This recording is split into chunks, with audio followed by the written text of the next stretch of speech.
Thanks for tuning in to Women Who Open Doors, a podcast dedicated to lifting the voices of incredible women in our communities who not only excel in their careers, but inspire us through their actions for others.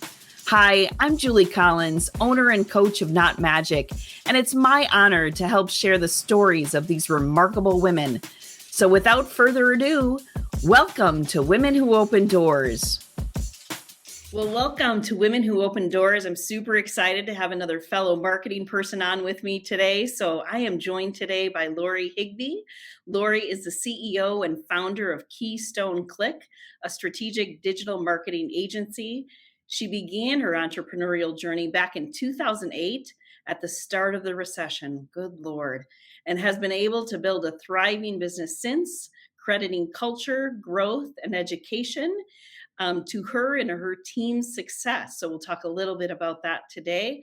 Lori's worked with Fortune 500 companies to micro business owners, helping them achieve their marketing goals.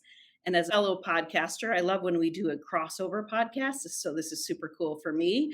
Lori hosts the Social Capital podcast and a broadcast for manufacturers. She serves on the board of many local organizations, such as the Better Business Bureau of Wisconsin, and is an educator and a blogger as well. So welcome, Lori.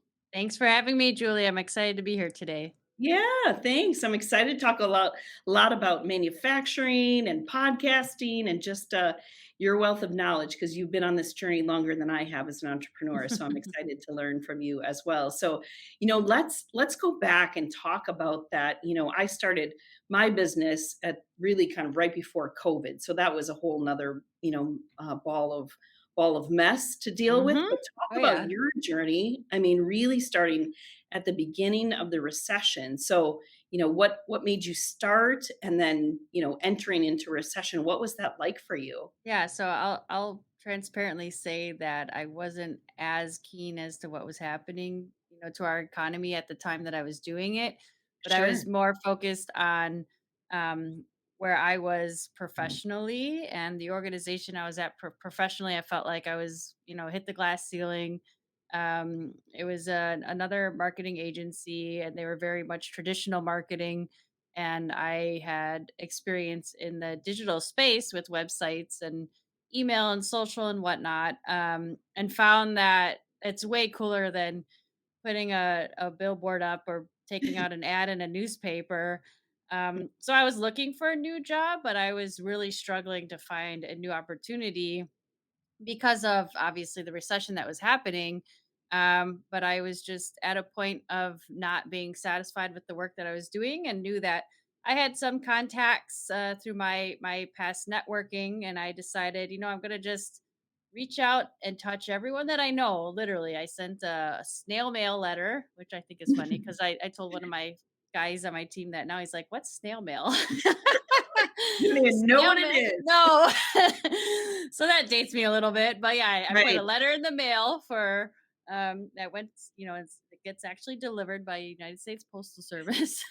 um and I actually sent out an email to every person whose contact information I had saying, "Hey, this is what I'm doing. And if you're interested or know anyone that's interested, please reach out." And that's where I got my first three clients from. So I said goodbye to the business I was at and hello, world of entrepreneurship. Yeah. So when you made that decision, obviously it's a scary point to like say, okay, I'm gonna take a leap. What about it was so attractive to you though? Well, it's because I got to do things the way I wanted to do it. Yeah. I found that there was where I was at, there were some things that I disagreed with how business was being ran. Um, and I just felt that there was a lot of opportunity in the digital space, and interactive world, I guess, was kind of the language that was being used back then. Mhm. Digital is more modern times language. And it was definitely scary, without a doubt. I have a very supportive husband who we spoke many, many nights about, do I quit my job and just go for it? Right. Or what do I do? Do I just keep looking until I find that right job? And I just figured, if I'm not going to do it now, when am I going to do it? Mhm. Yeah, I love that. I love that because sometimes you just have to take the leap for sure. Absolutely. Yeah. Who helped you along the way? Who are those people that you would like to either give a shout out to right now? Who are really those mentors that if you started that journey, you look back on now and you're like, besides your husband, right? You gave Sure. to your Yeah, husband. he was a great cheerleader. There's a gentleman, he's no longer with us today, Pete Samons. He was my mentor for some time at the agency that I used to work at. Sure. And he actually, unfortunately, was in a motorcycle accident. Mhm. And so I got a short window of time with him, but I learned a ton about business, and how to treat people and how to do good for others. A lot from him. There's a gal I worked with a long time ago, Kamisha Leatherwood, who she was another one who taught me like the rights and wrongs of business and just was a big mentor to me at that time in my life. So those were two individuals that really stood out. My dad was an entrepreneur himself, so he was all excited, go for it and whatever, just jump in the deep end and you're gonna learn. And those are the best opportunities. Is make the mistake and don't have the fears, because as long as you can fix your mistake or learn from it, it's gonna make you so much stronger in the end.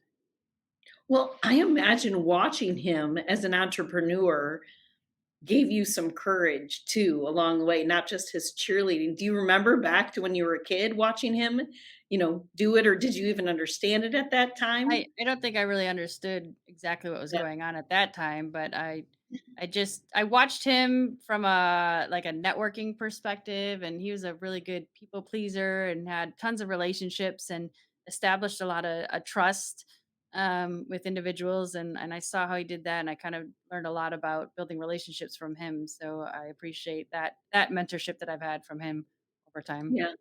Yeah, that's cool. That's great. So you attribute your success, I just read it earlier in the bio, to three things: culture, growth, and education. So talk to us a little bit about what you mean by those and how that's really helped you in your business. Sure, I'm gonna put education first. That's a personal core value of mine, and it's something that I really instill in my business. So I love to teach. I taught at the local university for a little bit, and then COVID happened, and I said I'm not teaching online, so that stopped that. But I'm really excited that I'm going to be teaching now through the Agency Management Institute. I'm teaching their AE boot camps. So Okay. excited about that. So I get to teach again and I don't have to grade papers. So sharing wisdom is so exciting.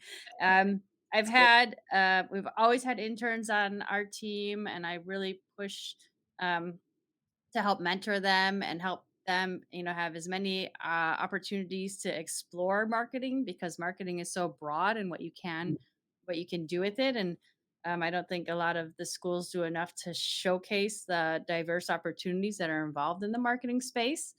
um, our team, we have quarterly meetings to talk. I call them the state of the business meetings, and we do a lot of people are familiar with the language traction that are in the business world. So we I kind of took our own spin on traction as a small business. I mean, traction's built for a little bit larger companies.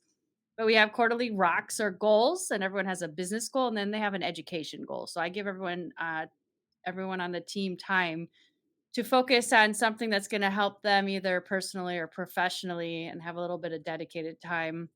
Sometimes I send them to a workshop or a conference related to that specific educational goal that they have. That's great. That's Yeah. awesome. So, and that leans into the culture a little bit though too, is making sure that we're constantly growing and learning. I mean, right now there's so many challenges from a recruitment and retention standpoint, and it's not always about the dollar. People want to be fulfilled. I shared that one of the reasons I decided to start my entrepreneurial journey is because I felt like I hit that glass ceiling. There's nothing more for me to learn and explore. I'm sure there was a ton more for me to learn. I was just not given that opportunity to learn. So I think giving the team the opportunity to say, "Hey, I'm really interested in this new, type of code for installing the websites and creating efficiencies. Can I spend some time learning this?" Like, absolutely. Please go learn more about this. I want you to keep learning. I want you to be hungry for the work that you're doing and be excited about what you're doing because you are learning something new. So that's really important to me. And from the culture standpoint, it's not just the learning side of things and the education side. Um, I have a very transparent business model, and that's where those quarterly state of the business meetings come into play to tell the team, especially during COVID times, it was so important. But I'm just like, hey, this is where we are today. This is where we're going. This is how we're getting there, and this is from my perspective. And if you want to challenge me, or you have questions on why I'm doing it this way, let's have that conversation. Or if you want to, take a different approach at something, or you've got a random idea that I didn't even think of, I want to hear that too. So I really believe it's important to have your team heard. And I think, again, that leads into the culture a lot. Love that. I think culture is the number one thing that keeps people. I know when people say, "Well, I couldn't pay them enough," or whatever, but culture is it, and especially now during this time, right, of Hmm. talent shortage and everything. So I love that you're following that model. You share a lot of the same common characteristics, so I love that. So talk to me though about being a woman in business and leading a digital marketing agency, and talk to me a little bit about like what it's like, especially in manufacturing, right? You're serving manufacturers. Talk to me just about a woman. You're a woman in business. What's that? Hmm. What does that mean to you? Yeah. I believe it's That's such an interesting question. I can share past experiences where, especially when I was getting started, I had tons of challenges with respect and like being able to prove that I actually know what the hell I'm talking about. I Right. remember going to some meetings, and I've had, we do a lot of web development. That's kind of how I started the company. And I'd bring my developer with me sometimes to the meetings, if it was a more complicated project or they just wanted to meet him. And he would comment this. He's like, I don't know why they just keep looking at me and asking me all the questions. And he would just redirect them like, well, she's the owner of the business. Ask her that question. This is her, and he would have noticed it even more so than I would notice it, that if we were in manufacturing and it was all guys in the room, they would only talk to the other males in the room, and even though I was the one doing the selling or trying to sell them. And I'd also find that like just an observation, me knowing as much as I know about what we do and my expertise, it would take me probably 3 times longer to actually sell the deal as it would someone who was just a salesperson, for a company and didn't even know what he was really selling, but he was a guy. So he was able to close the deal so much faster. And I didn't understand that. There was like this established trust because a guy was selling it, and I was referred to it as, the like if a woman going in to get her car serviced, versus a man Right. going to get his car serviced. Like, well, Right. for websites, they automatically trust the male developers as opposed to, a female developer. However, I did find other female entrepreneurs trusted me more with their websites than they did Mhm. um, men. So that I thought was an interesting twist as well. That's cool. That's I, cool. I Let feel me like it's changed a little bit, but maybe that's more because I've been doing this for so long now and I've proven kind of my credibility because I've, you know, 14 years in business now, as opposed to, 5 years, and right. she's just getting I get going. I get you. I'm in that mode too. And there is some times where I'm like, gosh, I've been doing this outside of my own business for so Uh-huh. long. But once it really does take some time, not just awareness, but your credibility word is Yep. right on, right? Yep. Like, are you serious? I had lots of people say to me, well, you're just going to be a freelancer. Okay, that's fine. And I'm like, no, no, no, no, no, that's not the goal, right? Okay, okay. But it does take a little bit longer. Mhm. Yeah, Yeah, absolutely. for sure. So talk to me about what you love about working with manufacturers, because this is where I get geeked out is working with Uh, manufacturers too. So what makes that a great audience for you? oh And man, I bet we have very similar answer, but I always like to say like that show How It's Made. I'm just so fascinated. There's so many things, so many cool, amazing things that are done to like make the world function that people don't even think about and they're not even aware of. and I'm one, so it's like a personal, like, oh, that's so cool because I love to learn and like see how things Yeah. are done.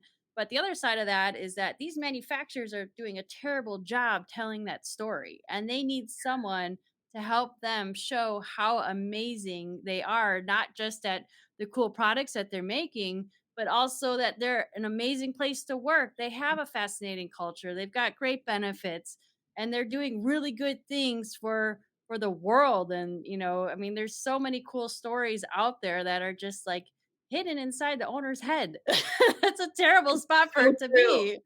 Yeah, yeah. I think we're in I mean, because I lived it for 25 years, you're Sure. so used to, like, it's so regimented. We follow a process for everything that you forget about, the creativity or even, like you said, just telling the story of how awesome it is. Yeah, I Yeah, say I'm a tour junkie, like, get me at a tour, a plant tour, and, like, 100%. big I'm a big geek. Totally big geek. Yeah.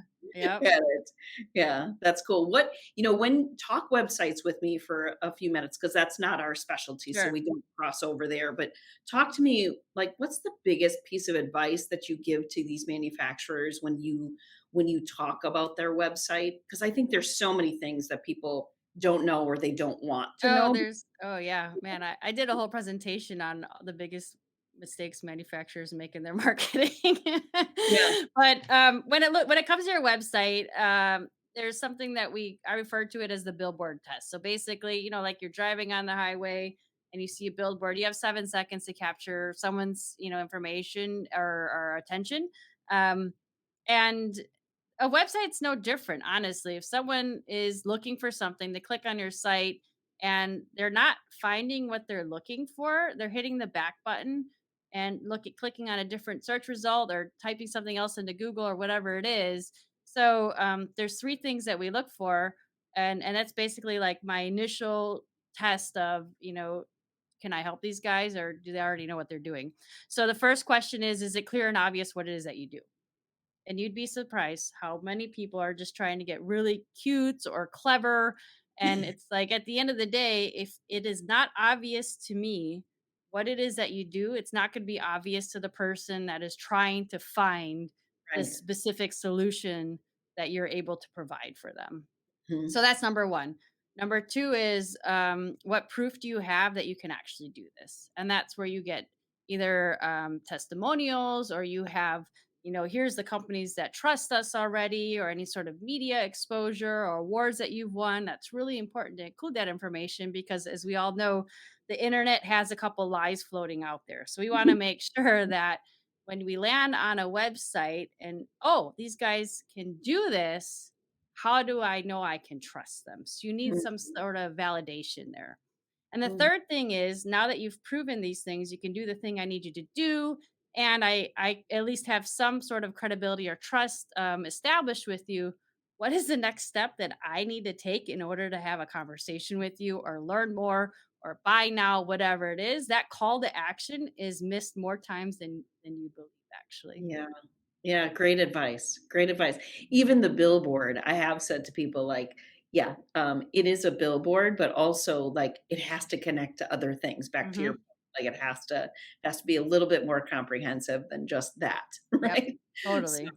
yeah, that's awesome. So last time we chatted, you and even just now, you were sharing with us that you're on the go and you seem like a hard charger. You're always, you're type A.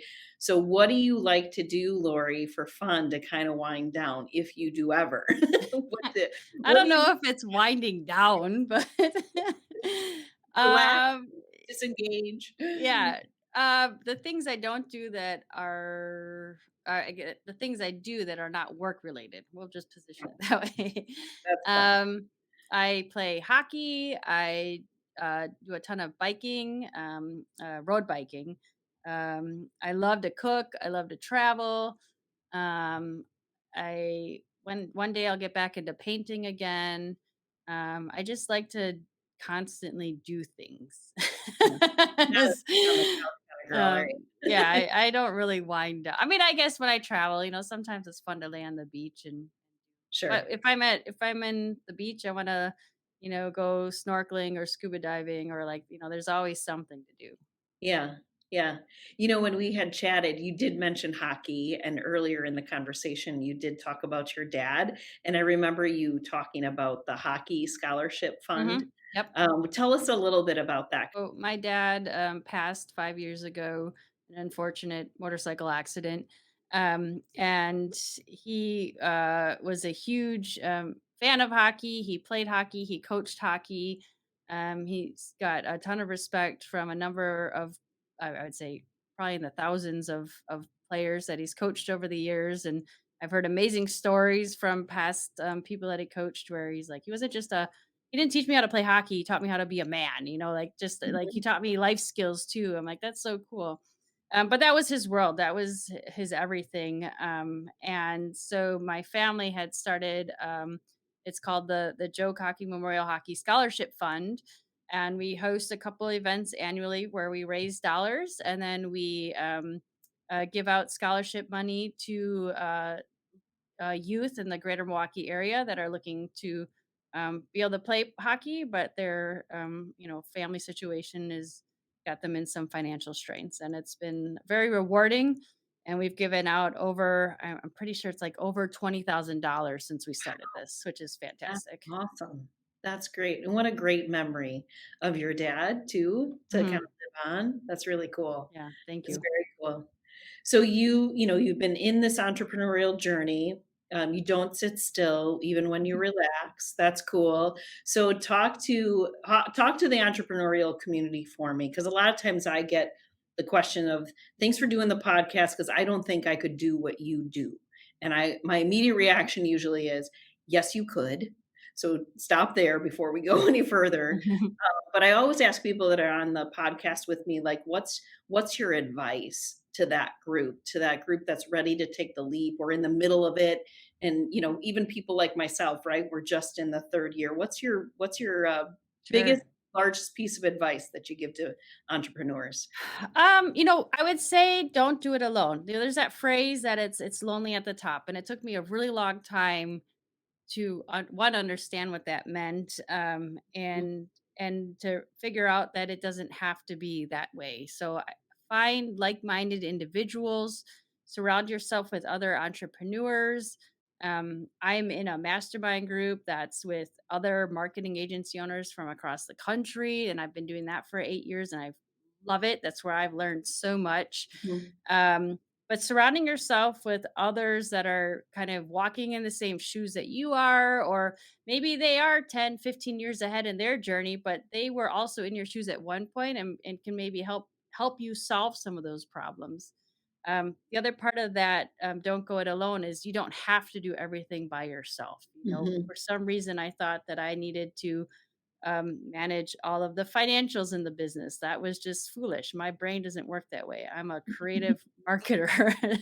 I'm not a I'm not a numbers accounting type person. So, Yeah. I outsource that work, and you don't you find the people that are really good at what they do where you have those holes, and build amazing partnerships, and then it's just surrounding yourself with others to either help keep you lifted up, especially when you're down, because you're going to have those days too, but you want to celebrate the wins regardless of how big or small they are. You definitely want to celebrate those because that's what keeps you motivated. But sharing those ups and downs with either a mastermind group or others that you're partnering with is going to be so much more impactful than trying to do it alone. Mhm. I love that because it is really about who can help you, who can you lift up, and because we're all in that same Totally. boat, for sure, for Absolutely. sure. Well, as a fellow podcaster, you got 2 podcasts going. First of all, when I met you and I heard that, I was like, "I don't know how she's doing that." In the meantime, tell our listeners a little bit more about those 2 podcasts. Sure. So social capital I started a little over 5 years ago. That blows my mind. Yeah, so the podcast, I interview professionals globally on the topic of networking. I want to say we're at episode like 380 something ish. Wow. That's awesome. um, oh, it's so cool. It's a lot of fun. Met some amazing, fantastic individuals. And I give them a little window to share their background and expertise. and introduce them to my network. And then we have a fun conversation around networking and how networking has really helped them get to where they are professionally. So, as I said, don't do it alone, build that network and create those Mhm. relationships. And then I also started another podcast. I have two co-hosts. The show is called A Broadcast for Manufacturers. So sometimes it's just the three of us, and sometimes we're bringing on additional guests, and we're focusing on the manufacturing space. But the play on words with the broadcast is that I there's love that, by the way. I love that. we're three broads, but it's also broad topics related to Yeah. manufacturing that we're diving into. Yeah, that's great. That's super great. What did you so you've been doing a lot longer than I have. So tell us what do you tell fellow podcasters when they're ready to start that? Do you have any words of wisdom on that for them? Oh, yeah. So I'd say batch record at least like 10 shows before you officially go live. So then, unless your content is time sensitive, you definitely want to have a backlog of shows so that you have something to push out in case something happens. You're sick, or, I've had to cancel recordings because, my throat was all groggy, and you never know what's going to come up. So it's good to have a backlog, and also just do it. The first Yeah. one's going to suck no matter what. You go back and, I'm Right. 300 something episodes in, and I've re-listened to my first episode. I'm like, oh dear God, what was I thinking? But you learn from it, and Yep. the more you do it, just like anything, the better you get at it. Yeah. Yeah, that's awesome. That's awesome. Yeah, I'll tell you when I first started too, I was like, "What am I doing? What am I doing?" And then I had that advice from somebody that says, "Just do it. It's fine, right? Yeah. You could talk to people. What's the big deal? Mm-hmm. What's the Yep. problem?" So that's awesome. That's awesome. Well, you've been so much fun to have on. Remind our followers here on Women Who Open Doors where they can find you if they want to listen to those podcasts and or your firm. Yeah, absolutely. So keystoneclick.com is the business. LoriHighby.com is where I publish the Social Capital podcast. But actually, you can find me probably most active on LinkedIn, as I post all podcast episodes and kind of networking events and Keystone Click happenings there, and tons of marketing insights as well. Awesome. Awesome. Well, thanks for being on. It's been a joy to meet you, get to know more about you. And I know we'll see each other around here. This community's too Oh small, yeah. right? Well, we'll And we'll be getting you on my show soon too. that's good. That's awesome. That's awesome. Well, thanks again, Lori. Just a joy to have you. Absolutely. This was fun. Thanks a lot. Thanks for listening. We hope you enjoyed this episode as much as we have. Are there inspirational women leaders in your life?